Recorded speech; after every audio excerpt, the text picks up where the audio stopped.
Thanks everyone for coming today. This will be a bit of a shift towards the risk end of the seminar today, following on from Kerry.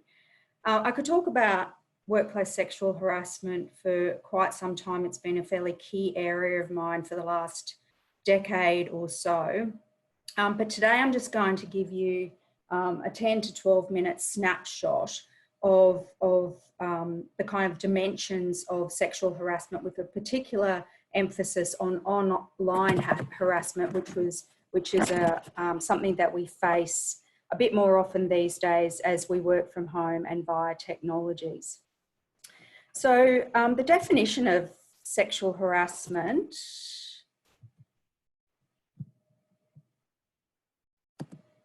is, and I'm sorry, I'm trying to move my slides, but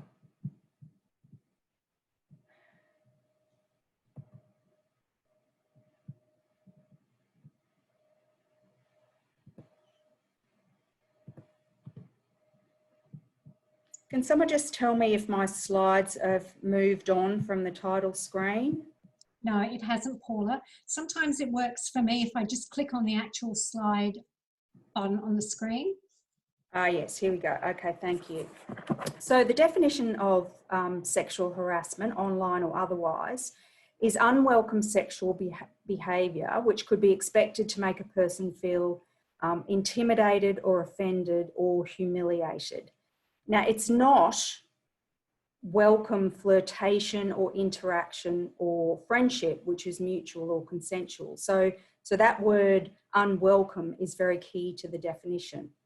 The types of behaviours can include comments about a person's private life or the way that they look, sexually suggestive behaviours such as staring or leering, brushing up against someone or touching or fondling them, repeated requests to go out on dates, requests for sex, and sexually explicit emails and text messages, etc.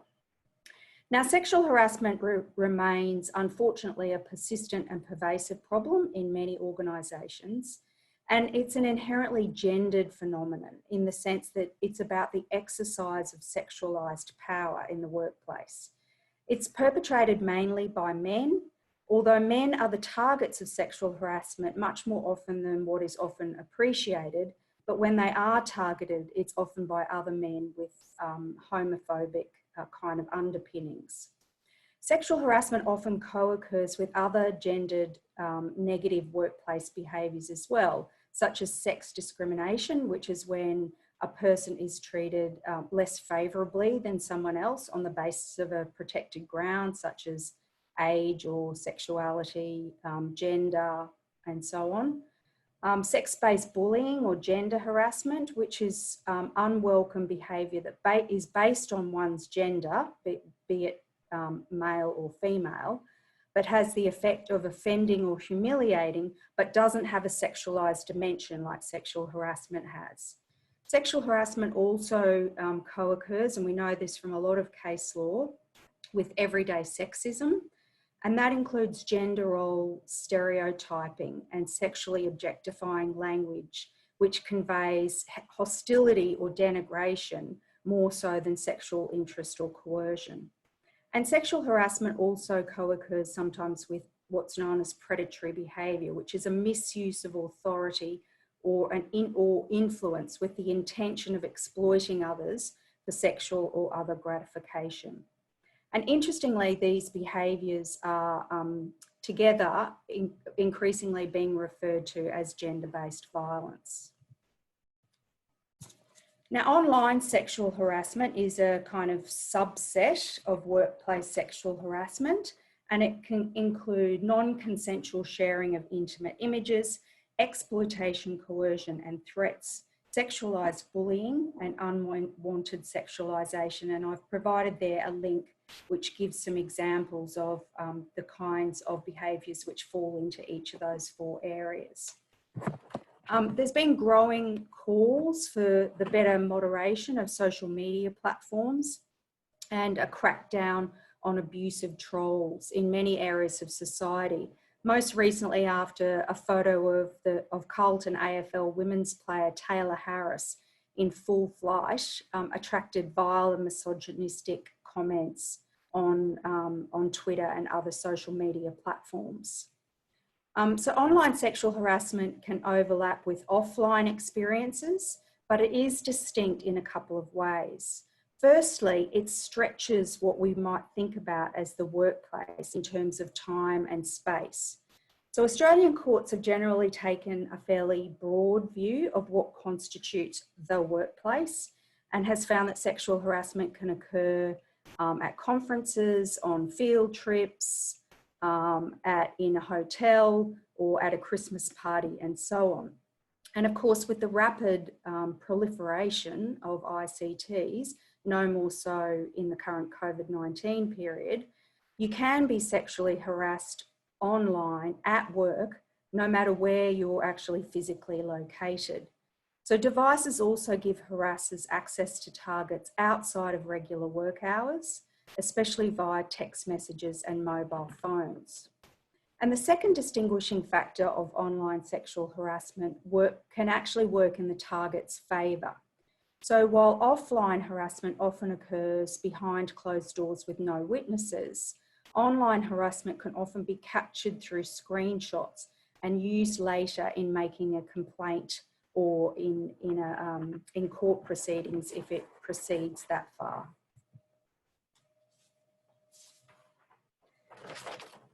So I'm going to move now to responding to workplace sexual harassment if it does occur, and there's a number of things that you can do.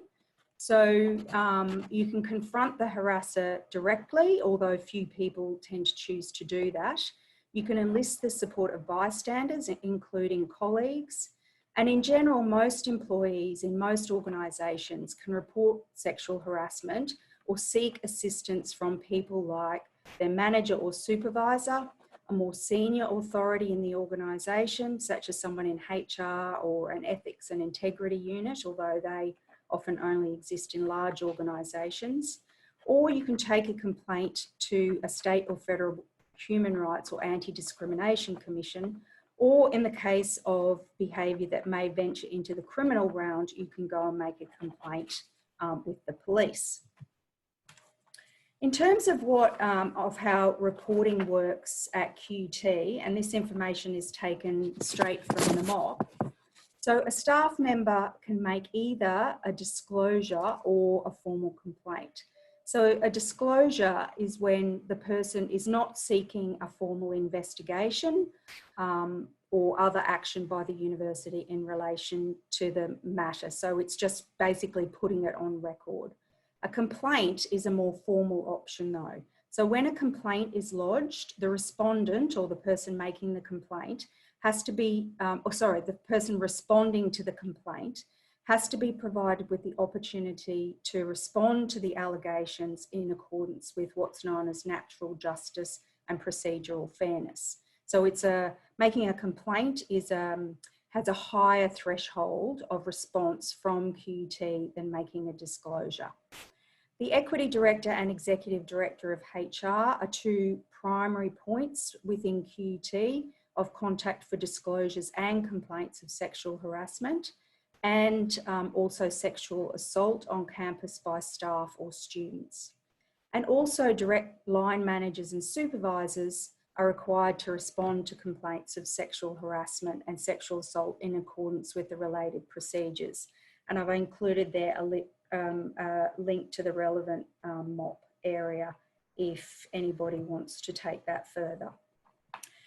This is my final slide, but I just wanted to talk about the things that people should consider when they're deciding to make a complaint or a disclosure in relation to sexual harassment. So there's a few things that you should consider. First, you have to have your ducks lined up. So it's really important to keep careful records of dates, times, witnesses to any behaviours or actions, and screenshots if they're available, and also keep a record of your reactions at the time. They can be important evidence. So carefully logging these details makes you a much more what's known as a reliable complainant. and more likely to be taken seriously in the complaints process. Secondly, you have to prepare for harassers to use tactics that undermine your complaint. So research shows very clearly that some harassers who are repeat offenders, and unfortunately this is common, they deploy a number of tactics to continue offending, including developing effective ways of responding to complaints. So I could talk more about harasser tactics, but I'll just say a few things here in relation to how they respond to complaints. So they often devalue the target or the person making the complaint, undermining their credibility and challenging their moral worth. They reinterpret or reframe what happened. So they might say, well, boys will be boys, or, I'm a product of my generation, that kind of thing. Or, the kiss was innocent, the hug was innocent. And they also engage in frequently obstructing or delaying investigations, and often by enlisting the support of senior managers to defend them.